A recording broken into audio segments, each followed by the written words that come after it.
और चंपाई सोरेन प्रकरण पर नेता प्रतिपक्ष अमर बावरी ने कहा है कि चंपाई के बीजेपी में शामिल होने से पार्टी मजबूत होगी और बीजेपी के प्रदेश महामंत्री सह राज्यसभा से सांसद प्रदीप वर्मा ने कहा है कि दिशोम गुरु के बाद अगर जेएमएम में किसी का स्थान आता है तो वो चंपाई सोरेन का है, लेकिन उन्हें पार्टी ने महत्व नहीं दिया।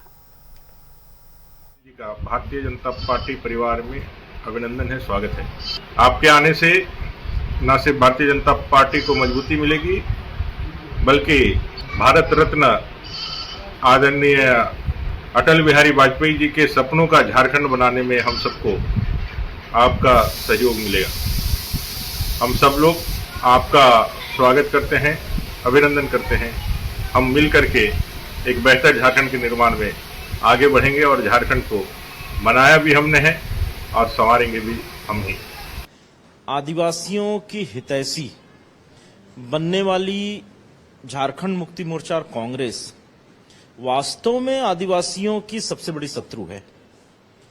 चंपईदा जेएमएम के सबसे बड़े नेता थे और जब चंपईदा ने दल छोड़ने का मन बनाया तो कोई भी देशभक्त राष्ट्रभक्त भारतीय जनता पार्टी को ही चुनेगा और झारखंड राज्य का निर्माण करने वाली भारतीय जनता पार्टी और झारखंड के लिए आंदोलन करने वाले चंपईदा दोनों का एक मंच पे आना स्वाभाविक था।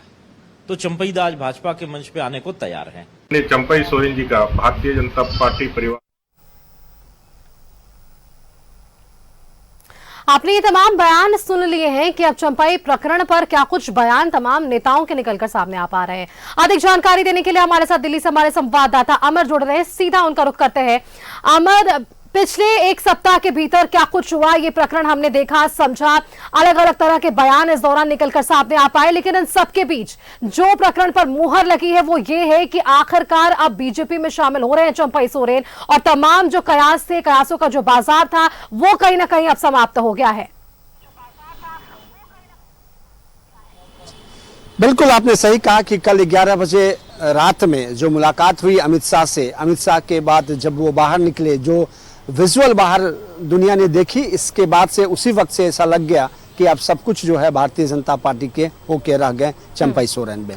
पहली बात। दूसरी बात, अगर देखें आज उनके जो बयान थे, उन्होंने आज ये कहा कि मेरे पास अब वक्त नहीं है क्योंकि चुनाव अब सर पे है और ऐसे में संगठन बना के चुनाव लड़ना मुश्किल होगी और इसी वजह से मैं भारतीय जनता पार्टी जा रहा हूँ क्योंकि मैं प्रधानमंत्री नरेंद्र मोदी और गृह मंत्री अमित शाह से प्रेरित हूं, प्रभावित हूं, उनके कार्यशैली से, उनके देशभक्ति से और उनके काम करने के तरीके से।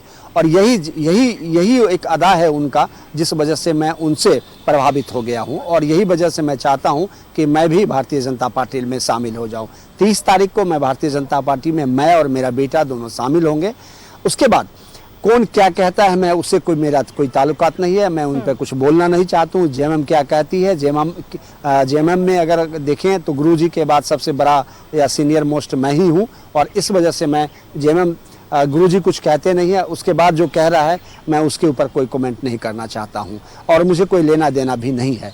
हमारी जो मनसा थी, हमारा जो अपमान हुआ था, मैं उसी आधार पर जो है मैं बाहर निकला और बाहर निकल करके मैं आज भारतीय जनता पार्टी में कह रहा हूं कि मैं भारतीय जनता पार्टी में 30 चलिए अमर, ये तो स्पष्ट हो गया है कि अब चंपाई सोरेन शामिल हो रहे हैं बीजेपी में, अब डेट भी जो है वो भी सामने अमर। इन सबके बीच अगर अब सत्ता पक्ष के बयानों को आप ध्यान देंगे तो साफ तौर पर यह कहा जा रहा है कि बीजेपी कहीं ना कहीं बाबूलाल मरांडी के साथ अब गलत कर रही है और जो साल उन्होंने बीजेपी के साथ बताया, कहीं ना कहीं जो क्रेडिट उन्हें मिलना चाहिए था, बाबूलाल मरांडी जी को मिलना चाहिए था, वो ना मिल पा रहा है और चंपाई सोरेन अब बीजेपी में शामिल हो रहे हैं। तो सीधा सवाल है अमर कि क्या लगता है विधानसभा चुनाव के दौरान किस पार्टी को नफा और नुकसान का जो सामना है वो झेलना पड़ सकता है? देखिए, चुनाव अभी वक्त है, मुझे लगता है 3 से 4 महीने चुनाव में समय है अभी और क्योंकि अनाउंसमेंट भी नहीं हुए हैं और अनाउंसमेंट के बाद क्योंकि कहा यह जा रहा है कि चुनाव जो विधानसभा के चुनाव होते हैं उस चुनाव में 11th आवर में भी मतदाता के मत बदल जाते हैं, उसका मॉडिफिकेशन हो जाता है और देना किसी और को चाहते हैं, दे किसी और को चाहते हैं। तो अभी वक्त है और इसीलिए मैं कह रहा हूं कि अभी दोनों जो राजनीतिक दल हैं 50-50 पे हैं। भारतीय जनता पार्टी को भी लगता है कि वो सरकार बनाने जा रही है और जेएमएम कांग्रेस पार्टी को भी लग रहा है कि मैं सरकार बनाने के लिए जा रहा हूं। दोबारा रिपीट कर रहा हूं, नफा नुकसान जनता को तय करनी है और जनता देखती है कि हमारे हित के लिए उस वक्त जो जब वोटिंग करने के लिए जाते हैं उस समय माहौल क्या होगा, इसके ऊपर भी डिपेंड करेगा। क्या जेएमएम और कांग्रेस के भी या इंडिया गठबंधन के प्रति लोगों की सहानुभूति रहेगा, माहौल वो रहेगा, या फिर एनडीए गठबंधन में जो आज आप देख रहे हैं जो शामिल किए गए हैं, बड़े बड़े लोगों को लाया जा रहा है, उसके प्रति सहानुभूति रहेगी। ये एक कह सकते हैं कि मैं जो चुनाव होते हैं, चुनाव में जो लोग मत डालने के लिए जाता है, माइंड गेम है। और इस माइंड गेम में मुझे लगता है कि भारतीय जनता पार्टी ज़्यादा मास्टर माइंड है और उनको वो ज़्यादा इस चीज़ को बुना सकते हैं। लेकिन मैं कांग्रेस की बात भी करूंगा, मैं जेएमएम का भी बात करूंगा, वो भी अपनी अपनी ओर से जो तरकीब अपना रहे हैं और चुनाव मैदान में जाने के लिए। तो ये अभी 50-50 का मैं मानता हूं कि दोनों इंडिया गठबंधन और एनडीए गठबंधन अभी दोनों 50-50 बाउंड्री लाइन पे खड़े हैं। अब सवाल उठता है कौन जनता की बात करता है और किन की बातों को जनता भरोसा करती है। बिल्कुल अमर, चलिए अब ये देखने वाली बात होगी कि अब क्या कुछ और प्रतिक्रियाएं निकलकर सामने आ पाती हैं और विधानसभा चुनाव में जनता का आशीर्वाद कैसे मिलता है। बहुत बहुत धन्यवाद अमर आपका हमारे साथ जुड़ने के लिए और ये तमाम जानकारियां हमारे दर्शकों के साथ साझा करने के लिए।